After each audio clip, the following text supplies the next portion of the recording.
You know what else continues on? Uh-oh. The heat.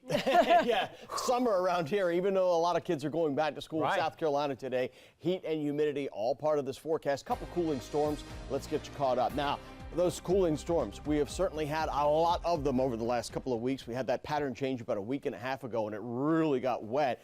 About 5 1/4 inches during the month of July here in Charlotte. Normal would be about 3 3/4, so well above average there. And again, you can see where we are now, almost 29 inches of rain here for the year.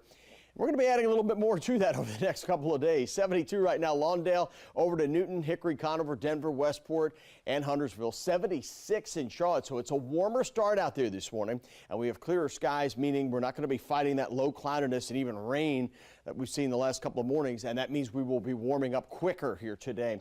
As a result, lower 80s in the mountains again this afternoon. Lower 90s across the foothills, mid 90s in Charlotte, and mid to perhaps even some upper 90s. You go south and east of town. And yes, there's about a 30% chance, which is typical for late July, early August here around the Carolina Piedmont. Feels like temperature, though, is going to be the biggest story. It's going to be around 105 for several hours this afternoon, and most time between noon and 6 o'clock will feel more like at least 100. Again, there will be isolated storms developing across the Piedmont. They'll be moving in from the mountains and the foothills. I don't think there's a major push of organization to these, but we've seen this before. Anytime we get a thunderstorm this time of the year, it can have some gusty winds and obviously some big downpours. First alerts are in place today because of the heat, humidity, and the thunderstorm chances as well, and that will carry us into Saturday. In fact, download our free WBTV weather app. You're likely going to be needing this over the next couple of days as we track thunderstorms. First alert for Friday, so we think Friday will end with showers and storms, and they could carry on into the evening hours. So if you're making your Friday night plans, understand that. And then again on Saturday, our first alert is in play. In fact, that could be a very active time, and maybe not just late in the afternoon.